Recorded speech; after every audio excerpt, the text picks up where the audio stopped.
Salam kerahiman. Hari ini juga temanya adorasi. Karena memang dalam buku diary Suster Faustina banyak sekali mengalami kehadiran Tuhan di dalam adorasi. Kita lihat di 1249. Ini terjadi pada tanggal 19 Agustus 1937. Hari ini dalam adorasi. Tuhan membuatku mengetahui betapa besar keinginannya agar suatu jiwa menonjol dalam perbuatan-perbuatan cinta kasih. Kita bisa tahu keinginan Tuhan, apa yang Tuhan mau pada saat kita lakukan adorasi. Seperti yang kemarin saya juga bilang, kita perlu saat hening, kita perlu saat diam, di mana biar Tuhan yang berkata-kata. Dan di sini Suster Faustina bilang, Tuhan membuatku mengetahui bahwa keinginannya adalah supaya jiwa-jiwa itu menonjol dalam perbuatan baik. Jadi bukan perbuatan yang biasa-biasa, perbuatan cinta kasih. Nyata ya, nyata. Seperti pernah saya dengar satu cerita ya, bahwa ada seorang anak yang harus dihukum mati karena melakukan dosa besar. Dan ibunya berteriak kepada si algojo yang mau melaksanakan hukuman mati tersebut supaya mengasihani anaknya. Anaknya jangan dibunuh. Tapi si algojo bilang, anak kamu berdosa besar, anak kamu pantas dibunuh. Dan si ibu ini bilang bahwa justru karena saya tahu anak saya berdosa besar, anak saya pantas dibunuh, oleh sebab itu saya mohon belas kasihan. Jadi kalau belas kasihan itu tidak ada kaitan dengan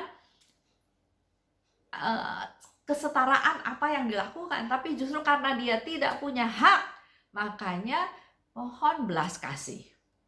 Nah, di sini Tuhan ternyata mau supaya kita, para devosan juga menonjol dalam perbuatan-perbuatan cinta kasih. Seperti di Alkitab juga Yesus bilang, kalau kamu mengasihi saudara kamu yang mengasihi kamu, apa bedanya sama orang-orang yang berdosa yang lain? Mereka juga mengasihi saudaranya. Kalau kamu berbuat baik kepada orang yang baik kepada kamu, orang berdosa pun, penjahat pun bisa berbuat yang sama. Jadi kita harus justru berbeda. Dan ini Tuhan minta menonjol dalam perbuatan-perbuatan cinta kasih. Dan dalam roh, aku melihat betapa banyaknya jiwa-jiwa yang berseru kepada kami, berikanlah Allah kepada kami. Di Suster Faustina sharing ya, dia melihat dalam roh, melihat banyaknya jiwa-jiwa yang berikan Allah pada kami. Maka darah para rasul mendidih dalam diriku, dan aku tidak akan menahannya. Demi jiwa-jiwa yang kekal, aku mau menumpahkan seluruh darahku sampai tetes terakhir. Kembali lagi kita bisa lihat pengorbanan apa yang dilakukan oleh Suster Faustina untuk menolong jiwa-jiwa yang membutuhkan kasih Tuhan. Dia katakan sampai tetes darah terakhir. Jadi dia mau menyerahkan, mau melakukan itu bukan setengah-setengah, tapi sehabis-habisnya.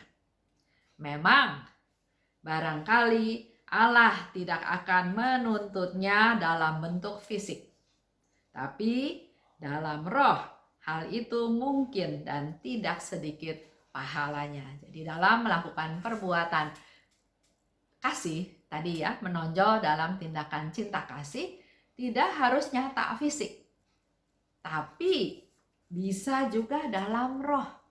Dan itu tidak sedikit pahalanya.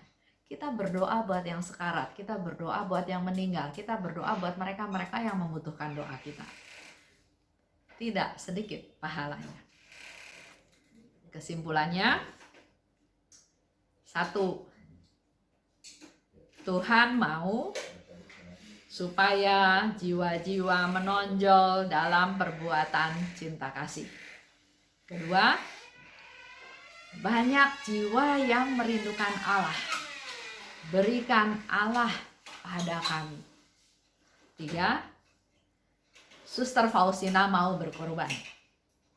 Mau menumpahkan seluruh darahnya sampai tetes terakhir untuk jiwa-jiwa yang rindu akan Allah.